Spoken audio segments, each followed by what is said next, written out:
ನಮಸ್ಕಾರ. ನನ್ನ ಯೂಟ್ಯೂಬ್ ಚಾನೆಲ್ಗೆ ಸ್ವಾಗತ.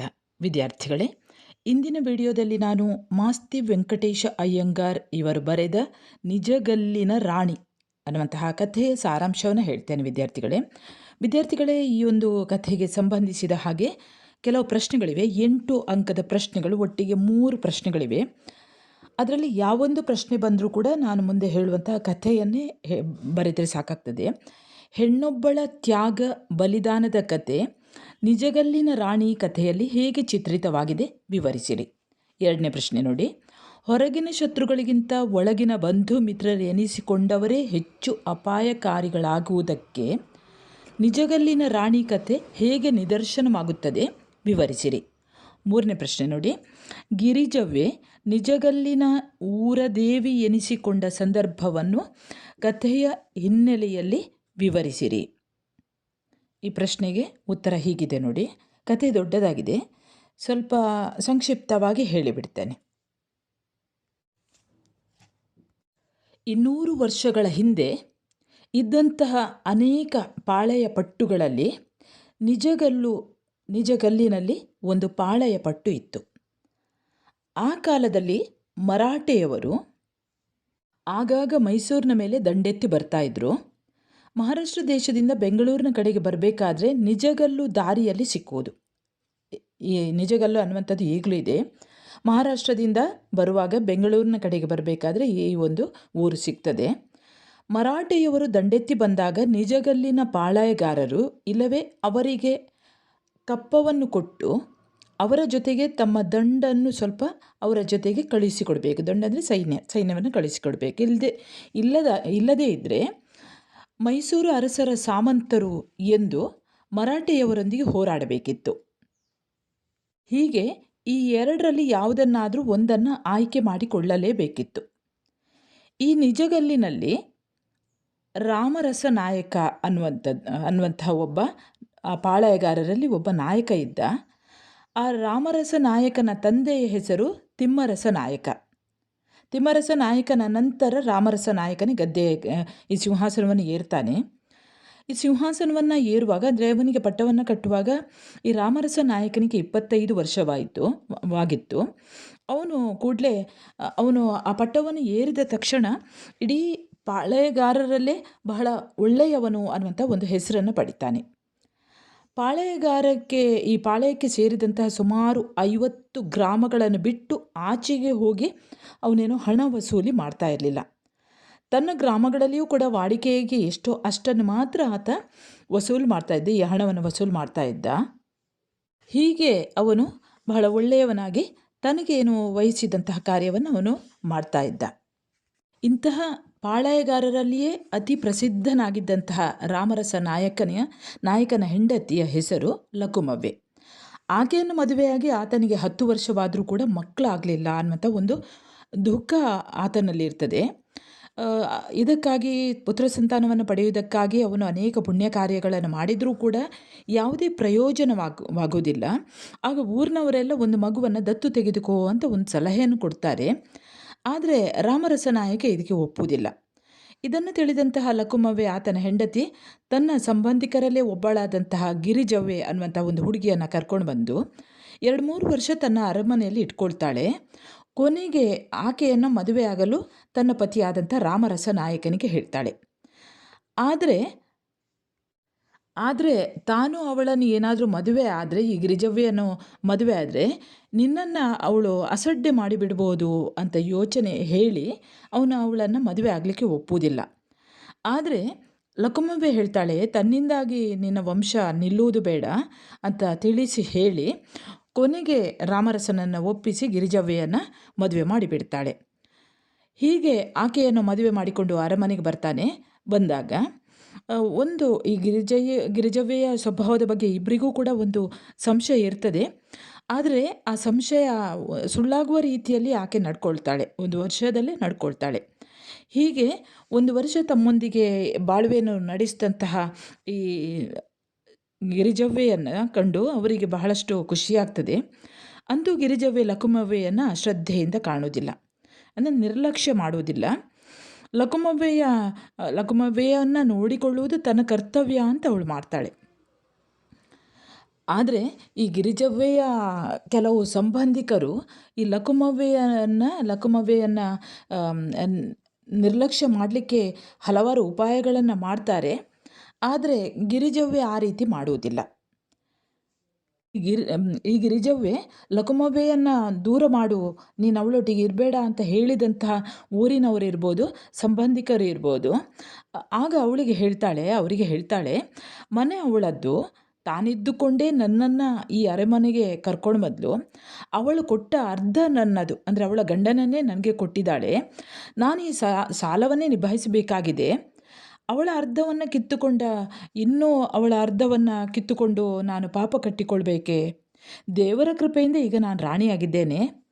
ಒಂದು ವೇಳೆ ನಾನು ಆಕೆಯನ್ನು ದೂರ ಮಾಡಿ ಅನ್ಯಾಯ ಮಾಡಿದರೆ ನಾನು ಮುಂದಿನ ಜನ್ಮದಲ್ಲಿ ತೊದ್ದೇ ಆಗಿಬಿಡ್ತೇನೆ, ದಾಸಿಯಾಗಬಹುದು ಎಂದು ಹೇಳುವಂಥದ್ದು ಅವಳ ಗುಣ ಸ್ವಭಾವವನ್ನು ನಾವು ಕಾಣ್ಬೋದು, ಎಂಥವಳವಳು ಅಂತ. ಹೀಗೆ ಲಕುಮವ್ವೆಯ ಉಪಕಾರದ ಸ್ಮರಣೆ, ಈ ಸ್ಮರಣೆ ಅನ್ನುವಂಥ ಈ ಹಿರಿಯ ಗುಣ ಅವಳು ಜೀವಿತದವರೆಗೂ, ತನ್ನ ಜೀವಿತದ ಉದ್ದಕ್ಕೂ ಅವಳ ಆ ಗುಣವನ್ನು ಕಾಪಾಡಿಕೊಂಡು ಬರ್ತಾಳೆ. ಹೀಗೆ ಗಿರಿಜವ್ವೆಯ ಗುಣ ಇದ್ದದ್ರಿಂದ ಅವರ ಸಂಸಾರ ಒಳ್ಳೆಯ ರೀತಿಯಲ್ಲಿ ನಡೀತಾ ಹೋಗ್ತದೆ. ಹೀಗೆ ಗಿರಿಜವ್ವೆಯನ್ನು ನೋಡಿದಂತಹ ಲಕುಮವ್ವೆಗೂ ಕೂಡ ಅವಳ ನಡತೆಯನ್ನು ನೋಡಿ ಬಹಳಷ್ಟು ಸಂತಸ ಆಗ್ತದೆ. ಲಕುಮವ್ವೆ ಈ ಗಿರಿಜವ್ವೆಯನ್ನು ತನ್ನ ಮಗಳ ರೀತಿಯಲ್ಲೇ ಕಾಣ್ತಾಳೆ. ಅವಳಿಗೆಲ್ಲ ಏನೆಲ್ಲ ಒಡವೆ ವಸ್ತು ಎಲ್ಲ ಉಂಟು ಅದೆಲ್ಲವನ್ನು ಅವಳಿಗೆ ಉಡಿಸಿ ತೊಡಿಸಿ ಎಲ್ಲ ನೋಡಿ ಈ ಸಂಸಾರದಲ್ಲಿ ಏನೂ ಕಡಿಮೆ ಇಲ್ಲದ ರೀತಿಯಲ್ಲಿ ಗಿರಿಜವ್ವೆಯನ್ನು ಲಕುಮವ್ವೆ ನೋಡಿಕೊಳ್ತಾಳೆ. ಹೀಗೆ ನೋಡಿಕೊಳ್ತಾ ತಾನು ವ್ರತ ಸೇವೆ ಅಂತ ತನ್ನ ಪೂಜೆಯಲ್ಲಿ ಮನಸ್ಸನ್ನು ಕೊಡ್ತಾಳೆ. ರಾಮರಸ ನಾಯಕ ಮತ್ತು ಆತನ ಹೆಂಡತಿಯರಲ್ಲಿ ಯಾವುದೇ ಮನಸ್ತಾಪ ಇಲ್ಲದಿದ್ದರೂ ಕೂಡ ಎಲ್ಲವೂ ಸರಿ ಇದೆ ಅಂತ ಹೇಳುವ ಹಾಗಿಲ್ಲ. ಯಾವಾಗ ಗಿರಿಜವ್ವೆಗೆ ಒಬ್ಬ ತಮ್ಮ ಇರ್ತಾನೆ, ಅವನ ಹೆಸರು ಕಸ್ತೂರಿ ನಾಯಕ. ಹಾಗೆ ಆಕೆಗೆ ಒಬ್ಬ ತಾಯಿ ಇರ್ತಾಳೆ. ಆ ತಮ್ಮ ಮತ್ತು ತಾಯಿಯನ್ನು ಗಿರಿಜವ್ವೆ ಯಾವಾಗ ಈ ಅರಮನೆಗೆ ಇಟ್ಕೊಂಡು ಬರ್ತಾಳೋ ಅಂದಿನಿಂದ ಸ್ವಲ್ಪ ಮಟ್ಟಿಗೆ ಸಂಸಾರ ಕೆಡಲು ಇವರಿಬ್ಬರು ಪಿತೂರಿ ಮಾಡ್ತಾರೆ. ಗಿರಿಜವ್ವೆಯ ತಾಯಿ ಮತ್ತು ತಮ್ಮ ಪಿತೂರಿ ಮಾಡ್ತಾರೆ. ಆದರೆ ಗಿರಿಜವ್ವೆ ಮಾತ್ರ ಒಪ್ಪುವುದಿಲ್ಲ. ಆಗ ಇವರಿಬ್ಬರು ಏನು ಮಾಡ್ತಾರೆ, ಗಿರಿಜವ್ವೆಯ ತಾಯಿ ಅರಮನೆಯಲ್ಲಿ ಬೇರೆಯವರೊಟ್ಟಿಗೆ ಈ ಲಕುಮವ್ವೆಯ ವಿಚಾರವಾಗಿ ಸಣ್ಣ ಸಣ್ಣ ಮಾತುಗಳನ್ನು ಆಡಲಿಕ್ಕೆ ಶುರು ಮಾಡ್ತಾಳೆ. ಆದರೆ ಲಕುಮವ್ವೆ ಮಾತ್ರ ತನ್ನ ಗುಣದಿಂದ ಎಲ್ರಿಗೂ ಕೂಡ ಬೇಕಾದವಳ ಹಾಗೆಯೇ ಇರ್ತಾಳೆ. ಇದೊಂದನ್ನು ಕಿವಿಗೆ ಹಾಕಿಕೊಳ್ಳದೆ ಅವರೇ ಸರಿ ಹೋಗ್ತಾರೆ ಅಂತ ಸುಮ್ಮನಾಗ್ತಾಳೆ. ಗಿರಿಜವ್ವೆಯ ತಮ್ಮ ಅವನು ಪೋಲಿಯಾಗಿದ್ದವನು, ಇವನಿಂದಾಗಿ ಇಡೀ ಸಂಸಾರ ಹಾಳಾಗ್ತದೆ ಅನ್ನೋದನ್ನು ನೀವು ಗಮನಿಸಬೇಕು. ಅವನು ಅರಮನೆಗೆ ಬರ್ತಾನೆ. ಅರಮನೆಯಲ್ಲಿ ಊಟ ಉಪಚಾರ ಮಾಡಿಸಿಕೊಂಡ ಇವನು ದೊಡ್ಡ ಪುಂಡನಾಗಿ ಬೆಳಿತಾನೆ. ಯಾವ ರೀತಿ ಅಂದರೆ ಅವನು ರಾಮರಸ ನಾಯಕನ ಹೆಂಡತಿಯ ತಮ್ಮ ಅಲ್ವ, ಮೈದುನ ಅಲ್ಲ. ಹಾಗಾಗಿ ಅವನಲ್ಲಿ ಇನ್ನೂ ಧೈರ್ಯ ಬರ್ತದೆ. ಮತ್ತಷ್ಟು ಇವನ ಪುಂಡತನ ಹೆಚ್ಚಾಗ್ತಾ ಹೋಗ್ತದೆ. ಊರ ತುಂಟರೊಂದಿಗೆ ಸೇರಿ ಇವನು ಓಡಾಡ್ಕೊಳ್ತಾನೆ. ಹಾಗಾಗಿಯೇ ಅವನು ಊರಿನಲ್ಲಿ ಇರುವಂತಹ ಹೆಣ್ಣು ಮಕ್ಕಳ ವಿಷಯವಾಗಿ ಬಹಳ ಒಂದು ಕೆಟ್ಟ ನಡತೆ ಇರ್ತದೆ ಅವನಲ್ಲಿ. ಒಂದು ರೀತಿಯಲ್ಲಿ ಕೆಟ್ಟದಾಗಿ ಅವನು ನಡೆಸ್ಕೊಳ್ತಾನೆ. ಹೀಗೆ ಅವನ ಪುಂಡಾಟವನ್ನು ನೋಡಿದಂತಹ ರಾಮರಸ ನಾಯಕ ಮತ್ತು ಗಿರಿಜವ್ವೆ ಅವರಿಗೆ ಇವನ ಗುಣ ಸರಿ ಬರುವುದಿಲ್ಲ. ಒಂದೆರಡು ಸಲ ಕಸ್ತೂರಿ ನಾಯಕನಿಗೆ ಅವಳು ಬೈತಾಳೆ, ರಾಜನು ಕೂಡ ಬೈತಾನೆ. ತಾಯಿ ಅವಳಿಗೆ ತನ್ನ ತಾಯಿ ಮತ್ತು ತಮ್ಮನ ಗುಣನಡತೆ ಅವಳಿಗೆ ಇಷ್ಟ ಆಗೋದಿಲ್ಲ. ಅದು ಕೂಡ ಅವರನ್ನು ಯಾಕೆ ಇಟ್ಕೊಂಡಿದ್ದಾಳೆ ಅಂದರೆ ಅವರು ತಾವಿದ್ದಂಥ ಹಳ್ಳಿಯಲ್ಲಿ ಮತ್ತೆ ಅವರು ಕೆಲಸ ಮಾಡಬೇಕಾಗ್ತದಲ್ಲ, ಕೆಲಸ ಮಾಡಿ ಊಟ ಮಾಡಬೇಕಾಗ್ತದಲ್ಲ. ಹಾಗಾಗಿ ತನ್ನ ತಾಯಿ ಮತ್ತು ತಮ್ಮನನ್ನು ಈ ಅರಮನೆಯಲ್ಲಿ ಅವಳು ಸಹಿಸಿಕೊಳ್ತಾಳೆ. ಇದೇ ಒಂದು ತಪ್ಪು. ಇದು ದೊಡ್ಡದಾಗಿ ಒಂದು ದುರಂತವಾಗ್ತದೆ. ಅಂದರೆ ಅವರಿಬ್ಬರನ್ನು ಗಿರಿಜವ್ವೆ ಸಹಿಸಿಕೊಂಡದ್ದು. ಮುಂದೆ ಗಿರಿಜವ್ವೆಗೆ ಗಂಡು ಮಗುವಾಗ್ತದೆ. ಅಂತೂ 1 ವರ್ಷದ ಆ ಮಗುವಿನ ಹುಟ್ಟಿದ ಹಬ್ಬ ಬಹಳಷ್ಟು ವೈಭವದಲ್ಲಿ ನಡೀತದೆ. ಆಗ ಈ ಕಸ್ತೂರಿ ನಾಯಕ ಇನ್ನಷ್ಟು ಪುಂಡಾಟ ನಡೆಸ್ತಾನೆ. ಒಂದೆಡೆ ಏನಾಗ್ತದೆ ಅಂದರೆ 2 ಸಲ ಮರಾಠಿಯವರ ಯುದ್ಧದಿಂದ ಉಪಾಯವಾಗಿ ರಾಮರಸ ನಾಯಕ, ಹಾಗೆ 3ನೇ ಸಲ ಯುದ್ಧದಲ್ಲಿ ಮರಾಠರನ್ನು ಗೆದ್ದಂಥ ಒಂದು ಸಂತಸ ಇದೆ, ಅವನು ಗೆದ್ದಿರ್ತಾನೆ. ಇನ್ನೊಂದು ಕಡೆ ತನ್ನ ಮಗು ಹುಟ್ಟಿದಂತಹ ಹುಟ್ಟುಹಬ್ಬದ ಸಂಭ್ರಮ. ಹೀಗೆ ಜನರಿಗೂ ಕೂಡ ಬಹಳ ಉತ್ಸಾಹ ಇರ್ತದೆ. ಬಹಳ ವೈಭವದಿಂದ ಈ ಹುಟ್ಟುಹಬ್ಬದ ಆಚರಣೆ ಮತ್ತು ಶತ್ರುಗಳನ್ನು ಗೆದ್ದಂತಹ ಆಚರಣೆ ಎಲ್ಲವೂ ಕೂಡ ನಡೀತಾ ಇರ್ತದೆ. ಆ ಊರಿನ ದೇವರ ಉತ್ಸವ ಎಲ್ಲವೂ ನಡೀತಾ ಇರ್ತದೆ. ಉತ್ಸವದಲ್ಲಿ ಊರಿನವರೆಲ್ಲರೂ ಕೂಡ ಪಾಲ್ಗೊಳ್ತಾರೆ. ಆದರೆ ಎಲ್ಲರೂ ಕೂಡ ಒಳ್ಳೆಯವರು ಹೇಗೆ ಉತ್ಸವದಲ್ಲಿ ಪಾಲ್ಗೊಂಡು ಸಂತೋಷ ಪಡ್ತಾರೋ ಅದೇ ರೀತಿಯಲ್ಲಿ ಕೆಟ್ಟವರು ಕೂಡ ಪಾಲ್ಗೊಂಡು ಸಂತೋಷ ಪಡ್ತಾರೆ. ನಿಜಗಲ್ಲಿನ ಈ ಉತ್ಸವಗಳಲ್ಲಿ ಊರಿನ ಸಣ್ಣ ಪುಟ್ಟ ಪೋಲಿ ಪುಂಡರು ಒಟ್ಟುಗೂಡಿ ತಮಾಷೆಯಾಗಿ ಕಾಲ ಕಳೀತಾ ಇರ್ತಾರೆ.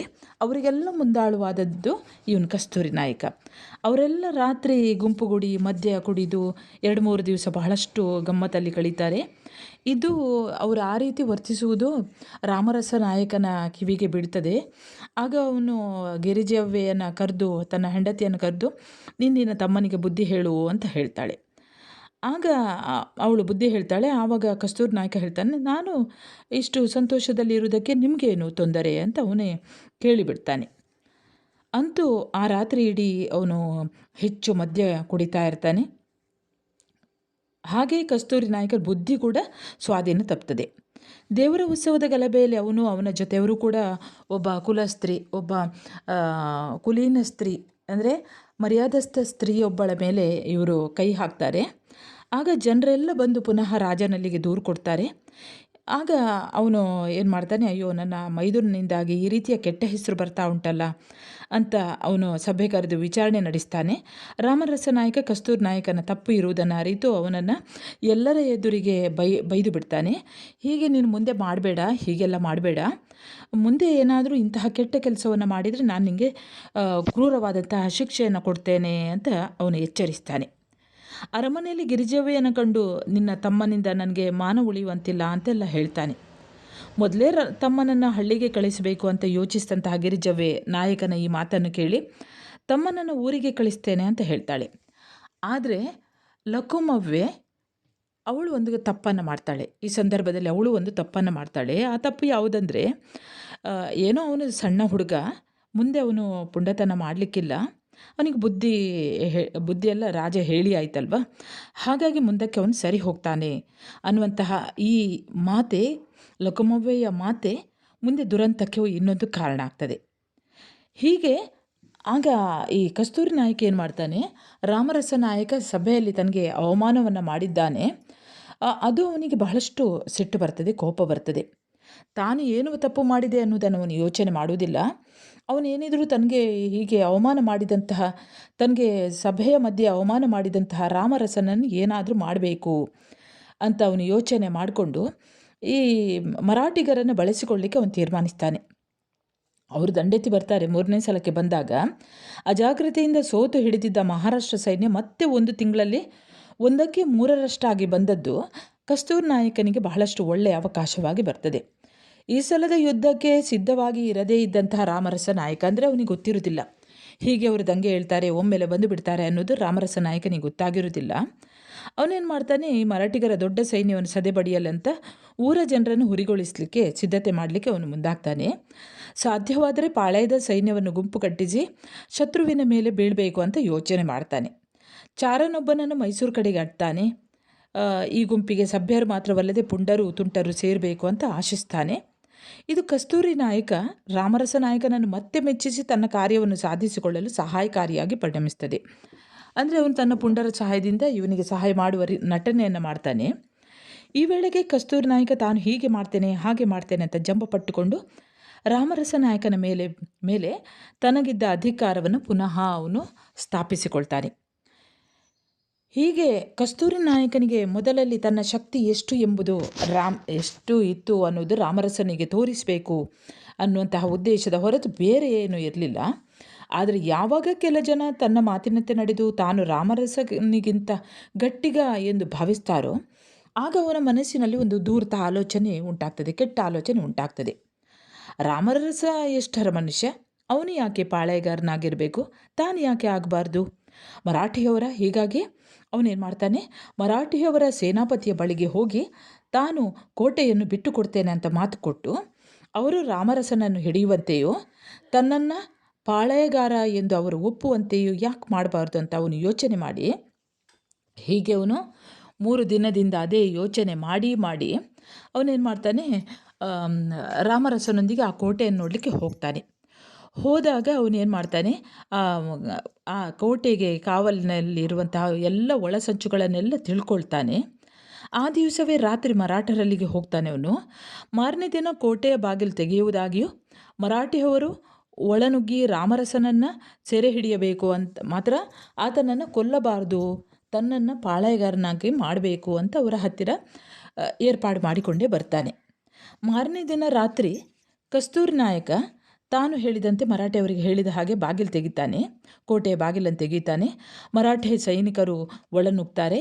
ಅಲ್ಲಿರುವಂತಹ ಪ್ರಮುಖ ಸ್ಥಳಗಳನ್ನೆಲ್ಲ ವಶಪಡಿಸಿಕೊಂಡು ರಾಮರಸನನ್ನು ಬಂಧಿಸ್ತಾರೆ, ಮುತ್ತಿಗೆ ಹಾಕ್ತಾರೆ.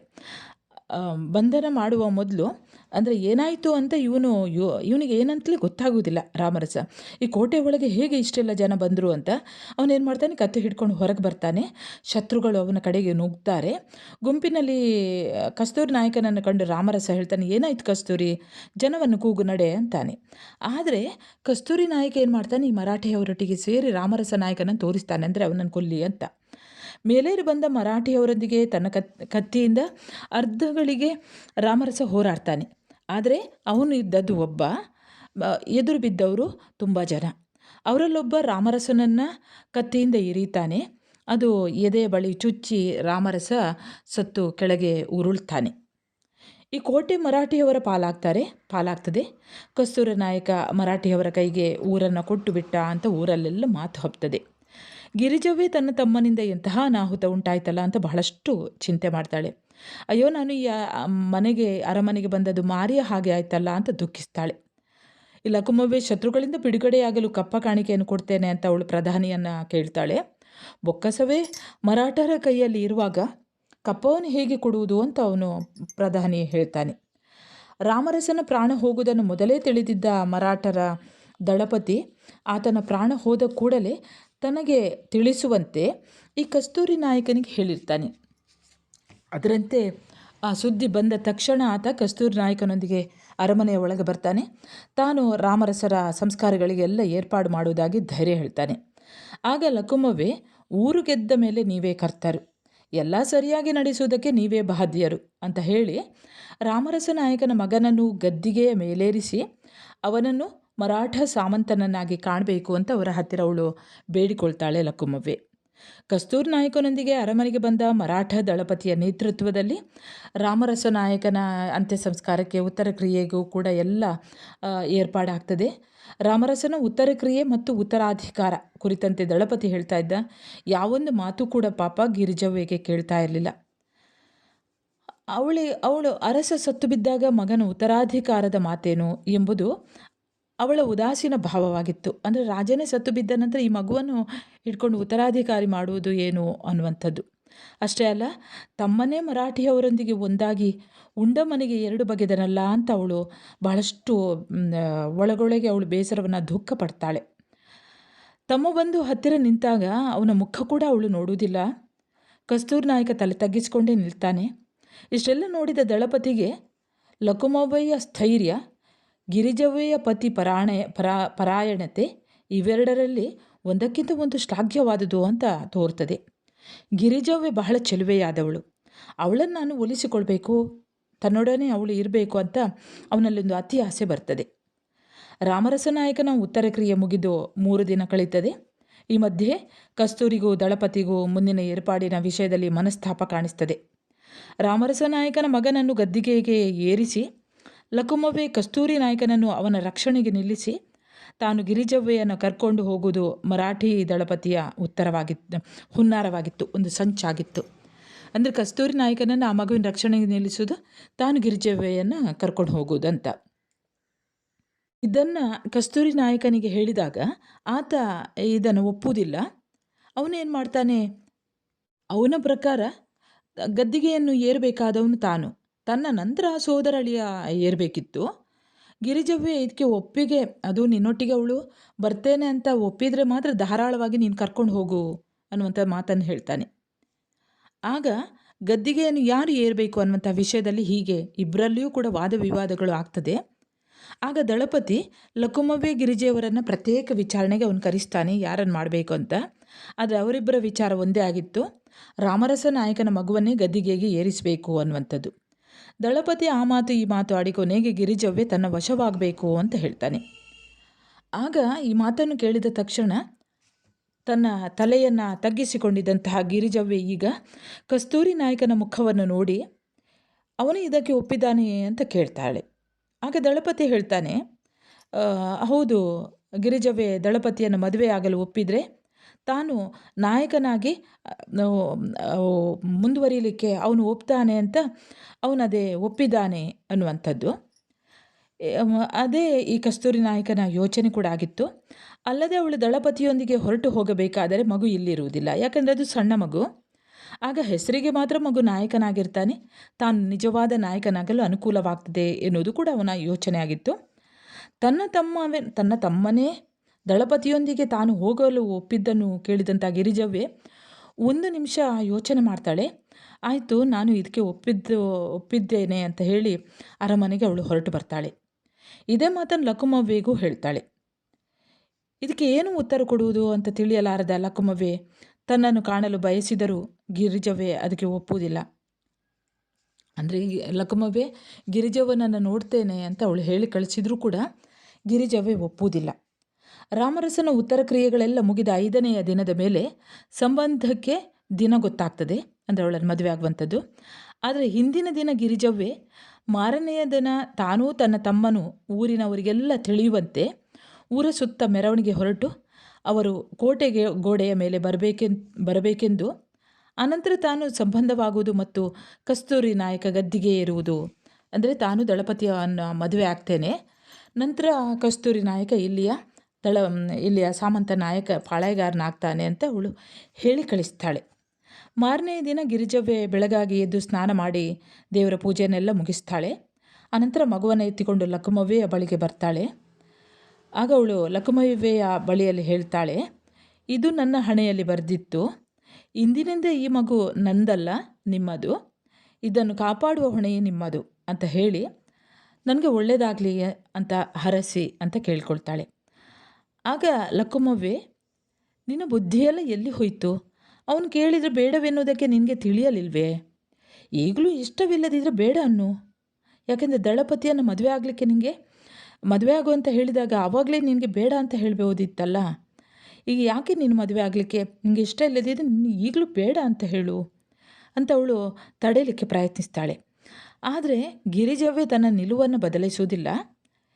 ಹೇಳಿ ಆಯಿತು, ಇನ್ನು ಆ ಮಾತು ಬೇಡ, ಇನ್ನು ನನ್ನ ದಾರಿ ಬೇರೆ ಎಂದು ಲಕುಮವ್ವೆಗೆ ಹೇಳಿ ಅರಮನೆಗೆ ಬಂದ ಗಿರಿಜವ್ವೆ ತಮ್ಮ ಕಸ್ತೂರಿ ನಾಯಕನಿಗೆ ಹೇಳ್ತಾಳೆ, ನೀನು ಈ ಕಡೆಯಿಂದ ಬಾ, ನಾನು ಆ ಕಡೆಯಿಂದ ಬರ್ತೇನೆ, ಆ ಕೊತ್ತಳದ ಬಳಿ ಇಬ್ಬರೂ ಸೇರೋಣ, ಕೋಟೆಯ ಬಳಿ ಇಬ್ಬರು ಸೇರೋಣ ಅಂತ ಹೇಳ್ತಾಳೆ.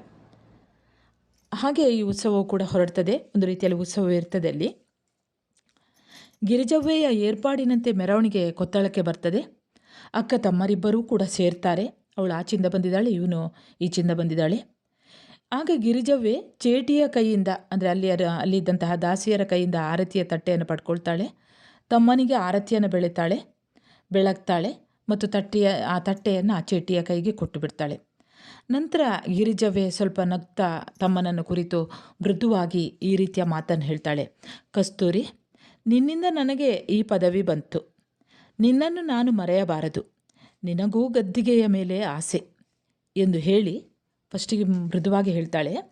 ನಂತರ ಅವಳು ಬಹಳಷ್ಟು ದೊಡ್ಡ ಧ್ವನಿಯಲ್ಲಿ ಹೇಳ್ತಾಳೆ, ಕರ್ಕಶವಾಗಿ ಹೇಳ್ತಾಳೆ, ನಿನ್ನಿಂದಾಗಿ ನನ್ನ ರಾಮರಸನ ಮನೆ ಕೆಟ್ಟಿತು, ನಮ್ಮನ್ನು ಹೆತ್ತವರಿಗೆ ನೀನು ಅಪಕೀರ್ತಿಯನ್ನು ತಂದೆ, ಕಸ್ತೂರಿ, ನಾವು ಬದುಕಬಾರದು ಅಂತ ಗಟ್ಟಿಯಾಗಿ ಹೇಳಿ ಅವನನ್ನು ಗಟ್ಟಿಯಾಗಿ ಅಪ್ಪಿಕೊಂಡು ಆ ಕೊತ್ತಳದಿಂದ ಗೋಡೆಯ ಕೆಳಗೆ ಧುಮುಕಿ ಬಿಡ್ತಾಳೆ. ಅಂದರೆ ತಮ್ಮ ಕಸ್ತೂರಿ ನಾಯಕನನ್ನು ಹಿಡ್ಕೊಂಡವಳು ಕೆಳಗೆ ಬೀಳ್ತಾಳೆ.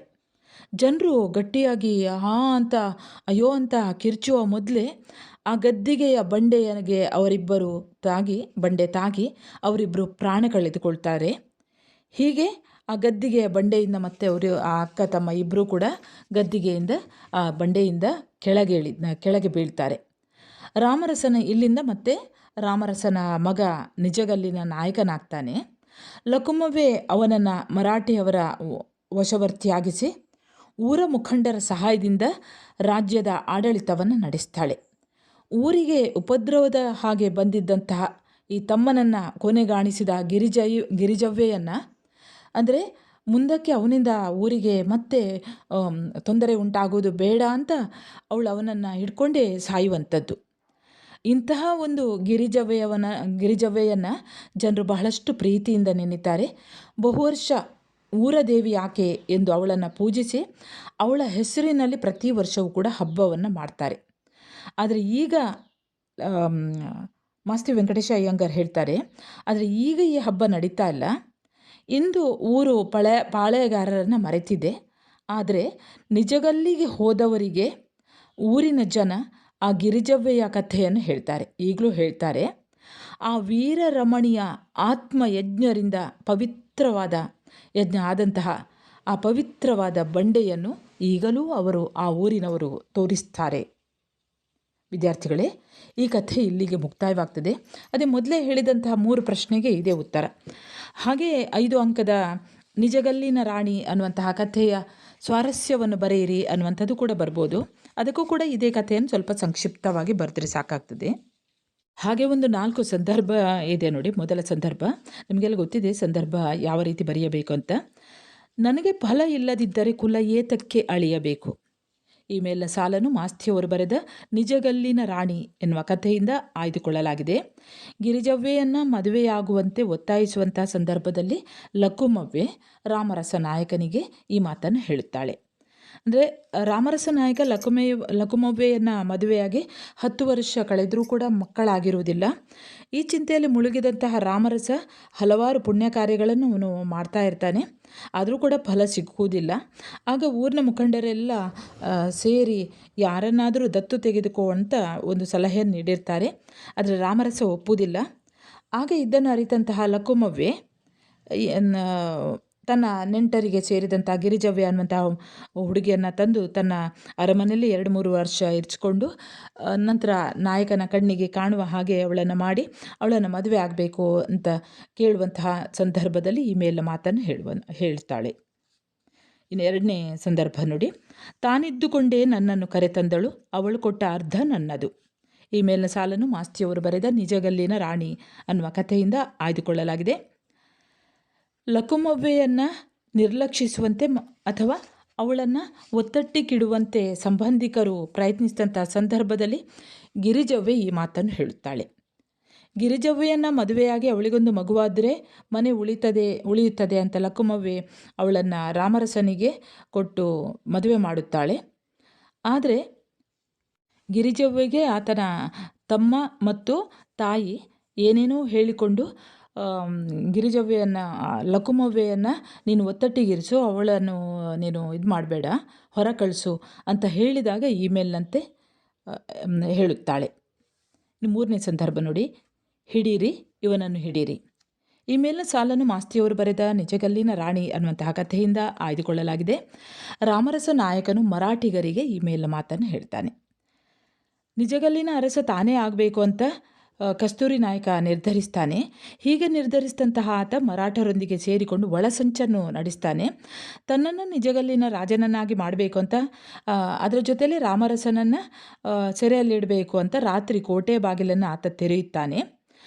ತೆರೆದು ಒಳನುಗ್ಗಿ ಕಾರ್ಯ ಸಾಧಿಸಬೇಕು ಅಂತ ಈ ಕಸ್ತೂರಿ ನಾಯಕ ಮರಾಠಿ ದಳಪತಿಗೆ ಹೇಳ್ತಾನೆ.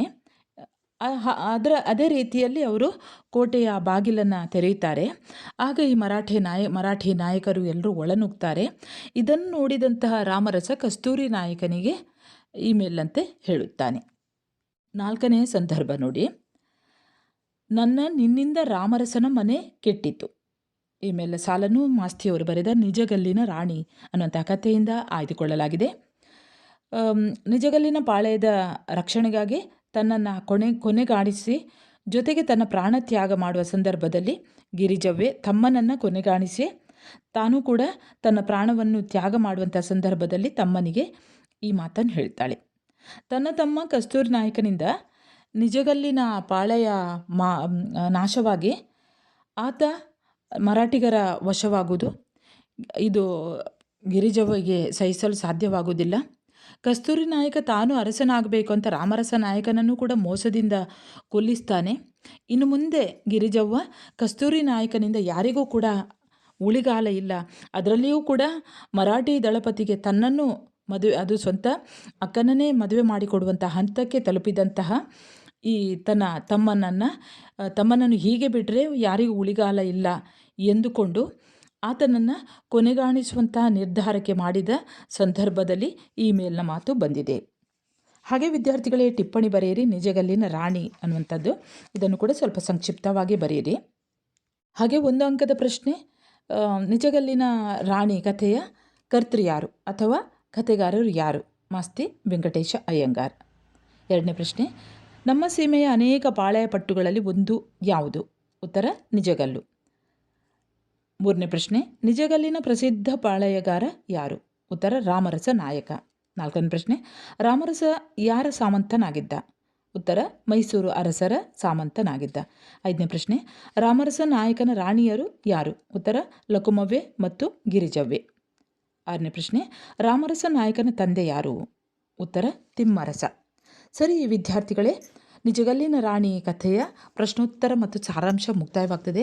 ವಿದ್ಯಾರ್ಥಿಗಳೇ, ನಾನು ಈ ವಿಡಿಯೋವನ್ನು ಮಾಡಿದಂಥ ಉದ್ದೇಶ, ಕೆಲವೊಂದು ಸಂದರ್ಭಗಳಲ್ಲಿ ಕೆಲವು ವಿದ್ಯಾರ್ಥಿಗಳಿಗೆ ಅವರು ಕಾಲೇಜಿಗೆ ಹೋಗಿಯೂ ಕೂಡ ಕೆಲವೊಂದು ಸಂದರ್ಭದಲ್ಲಿ ಅವರು ಮುಖ್ಯವಾಗಿ ಬೇರೆ ಪ್ರೊಫೆಷನಲ್ ಕೋರ್ಸನ್ನು ಆಯ್ಕೆ ಮಾಡಿಕೊಂಡಿರ್ತಾರೆ.